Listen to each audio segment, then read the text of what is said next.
Aku ingin tahu penyakit macam apa yang membuat anakku terus menderita. Minimal aku tahu. Walau cacat, kedua putraku tetap anak-anakku. Kedua lelaki jagoanku ini selalu bertengkar memperebutkan sesuatu. Walau begitu, jangan coba-coba memisahkan mereka. Kada boleh. Suka kalah soalnya berebut mainan tuh nah. Ya sebentar-sebentar tuh udah main lagi, itu dipisahin tuh nah. Soalnya kalau dipisahnya cari satu sama lain tuh nah, kada kawa mana kakak, mana adiknya ketemu cari. Terus terang, kecacatan membuat mereka menjadi sangat sensitif, gampang tersinggung, dan sulit bergaul dengan orang asing. Ya, aku bisa mengerti. Walau kaki mereka cacat, mereka cukup cerdas untuk mengerti ejekan orang. Soalnya bang, ejekin temannya bisa itu. Kakinya bengkok, kenapa gitu, nggak bisa sekolah, nanti dia ngomongin temannya, kenapa kaki seperti itu, dia bisa temannya ngomong. Tapi dia marah kalau dikatakan seperti itu, bisa mau mukul. Kecerdasan itu juga yang membuat mereka memiliki cita-cita. Walau aku sendiri orang tuanya masih ragu, bilakah cita-cita mereka tercapai?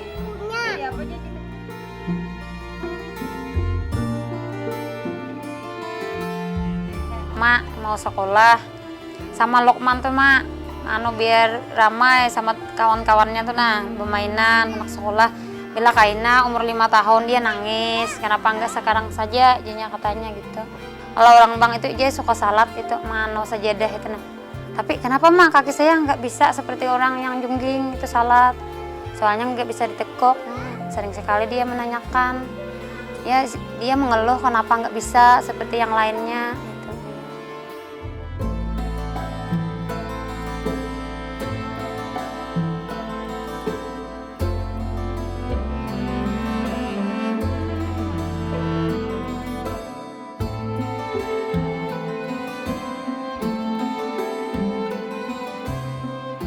Aku dan suamiku sangat berbesar hati mendengar cita-cita itu. Ya, walaupun hal itu agaknya mustahil. Bisa saja mungkin kalau Allah menghendaki, cuma kita berusaha bagaimana caranya kan biayanya untuk sekolah. Dan terus berdoa, berusaha mudah-mudahan bisa.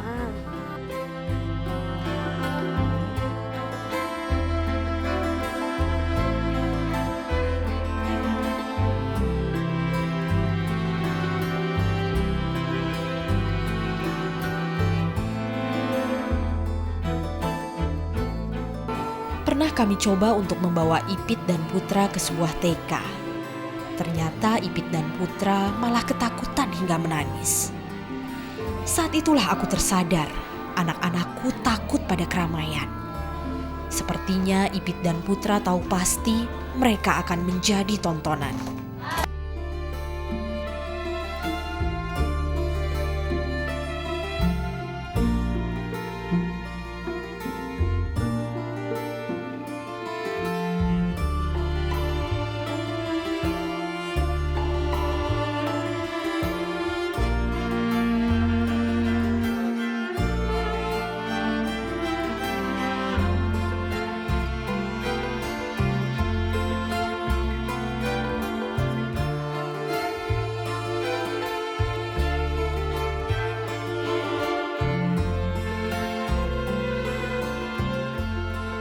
Kami bukannya tidak berusaha untuk kesembuhan mereka. Ya pernah dulu sejak baru lahir tuh umur 3 hari bisa diperiksa ke dokter. Dipasang gip selama 1 hari tapi nangis terus, sakit itu mungkin nggak mau menyusu. Baru itu dilepas lagi, kada pernah lagi dikontrol kayak itu nah soalnya biayanya kada ada juga. Kusempatkan juga membawa mereka ke rumah sakit. Aku ingin tahu penyakit macam apa yang membuat anakku terus menderita. Minimal aku tahu.